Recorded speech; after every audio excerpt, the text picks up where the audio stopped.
Hey there, if you clicked on this video, it's because you want to make some tasty cold brew, and I don't blame you. A couple caveats: I'm not a coffee professional.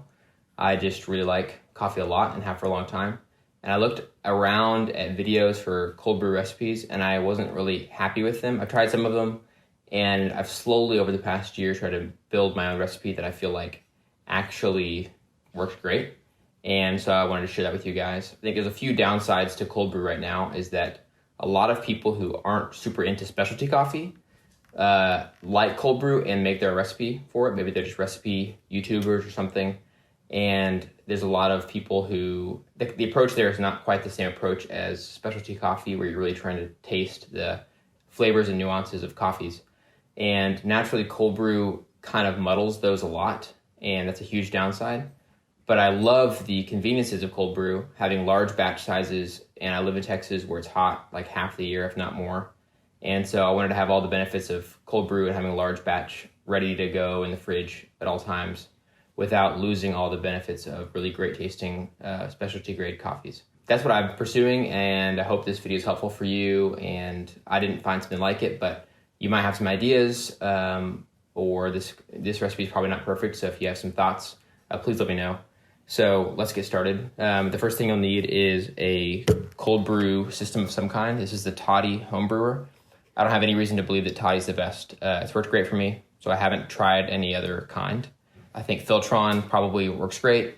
I would say the biggest thing is for it to be able to have both a felt filter and a paper bag filter. So having both these I think is the biggest thing. And I mean, obviously it being kind of large is important too. So the last thing I think is really important about them is for it to have a lid. The Toddy does not have a lid. You have to buy one separately. Absolutely do that. The idea of this sitting on your counter for many hours just to open, I think could lead to some pretty funky tasting coffee, and who knows, some bugs in there too, whatever. I just think make sure it has a lid. They sell these on Amazon that work perfectly with the Toddy, and I think Filtron already has a lid. So whatever one you have, great. I buy the off-brand of almost everything.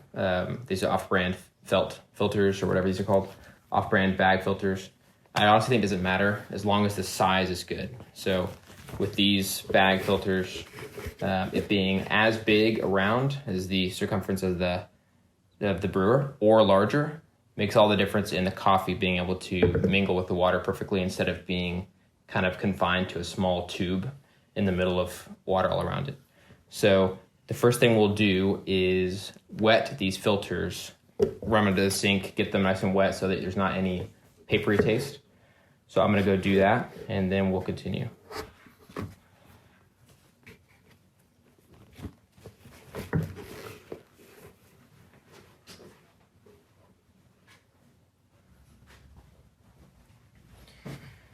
Okay, make sure you put your stopper in like immediately, because the longer you wait to do that, the higher chance of forgetting and getting water and coffee everywhere.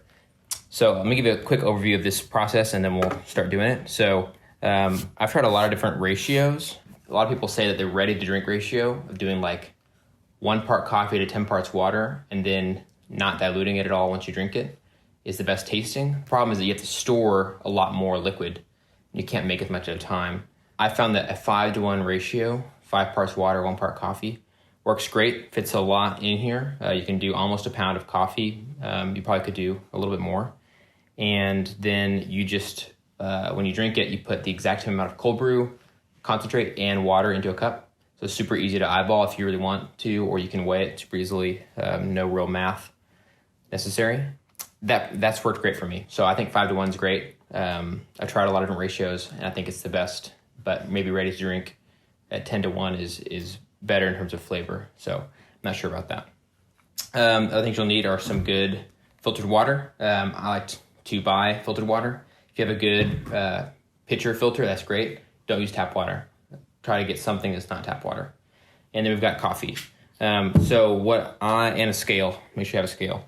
What I like to do, even though I know how much coffee-ish this is, I like to grind it and be weighing as I put it in there just to make sure I get an accurate reading. I might know how much I think is in here, and it could be a couple grams off when I put it in here after I grind it. So I have a Baratza grinder, and I grind it on a 30 out of 40 grind setting, so just pretty coarse. I used to have a Compresso, and I did the coarsest setting on there. So it's pretty coarse, a French press coarse, most people say. That's worked great for me. So I'm gonna grind that, and then we'll continue.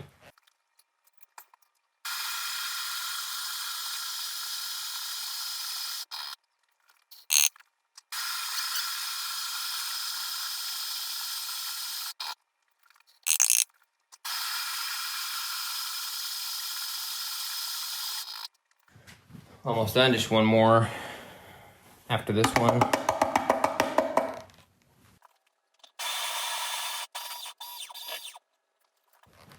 If me talking about grinders earlier sounded like gibberish to you, just know that you should probably use a conical grinder of some kind. If you have a hand grinder, that's great. If you need to get it ground at your local coffee shop, it's also great. No worries. But what I was talking about earlier was some popular grinder brands, but I realized if you don't know what they are, then that might sound like gibberish. Okay, so we've got all our coffee ground coarsely in here. I really like to use fruity coffees for cold brew because it really comes through, I think. And we're looking at about 380 grams of coffee. And so let me do some quick calculations real quick.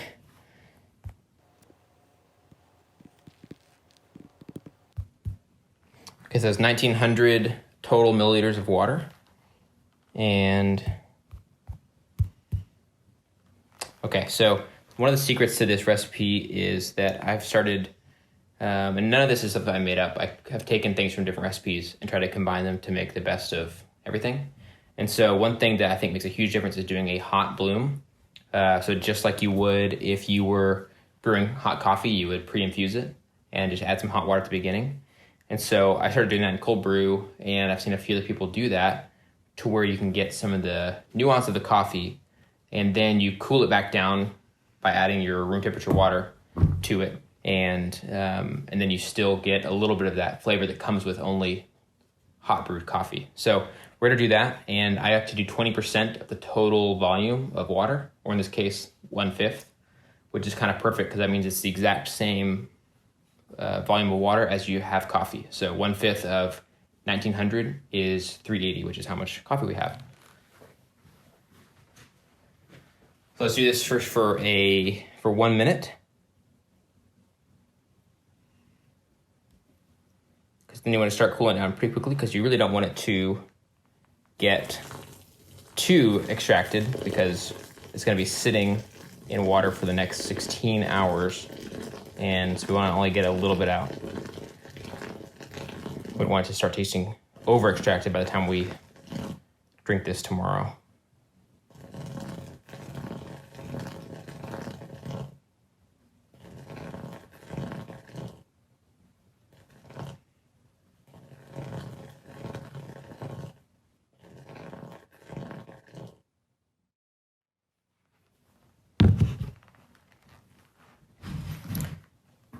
Wait a few more seconds here. It starts to expand like crazy.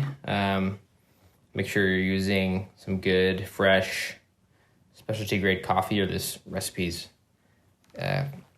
might not really show its strength to you. Might taste the same. Okay, so now we're gonna add our room temperature water. Don't do cold water. I don't see the point of that. It would just slow things down.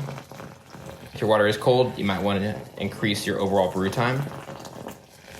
I do the hot bloom for a minute, and then room temperature water, and then I brew this thing at room temperature.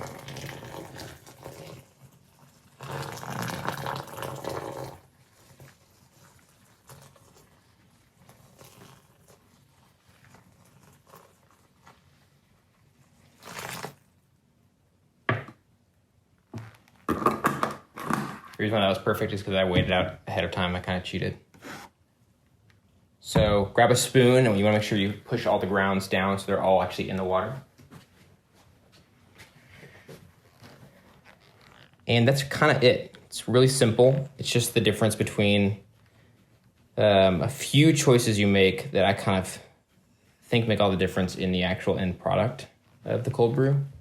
And as you probably already realized, if you've found yourself all the way to my video, is that there's a billion videos out there. So there's just a few choices that I think each make the cold brew better, especially if you're working with some really good coffee. There's nothing worse than using some great coffee and it kind of just tasting like it's all the same.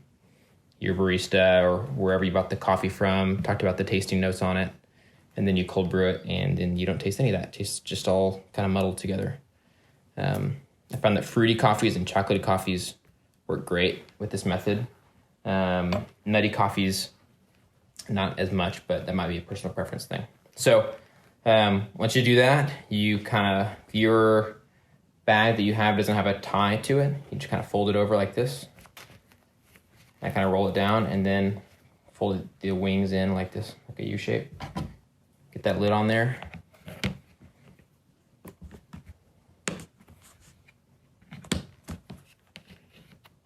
This is kind of annoying because the Toddy wasn't made to have a lid. It really should have been.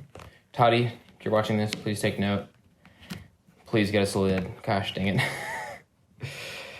Oh man. Okay, so we'll just sit on your counter for 16 hours and then drain it. Let it be in a place that doesn't get direct sunlight. It can be in like nearish a window as long as this direct sunlight is not hitting it. And then in 16 hours, drain it. With the lid, you might notice that you'll have to crack the lid open for it to drain out. Otherwise, it'll kind of get stuck due to suction on the lid's part. I think that's it. So just a final review, 1:5 ratio, 1 part coffee, 5 parts water, 16 hours. Hot bloom of 1/5 or 20% of the total volume of water. And I think that's it. Coarse grind. That's kind of every cold recipe. Those are kind of the only uniquenesses to this whole recipe, but I think it makes a huge difference. So hopefully that works well for you too. If you have any thoughts or ideas or changes that come to mind as you use this recipe or ones that you've found from other recipes, please let me know. I'm all about just trying to make the coffee better. Not trying to make my recipe be the best one out there, but trying to just have the best coffee I can get my hands on. So happy brewing.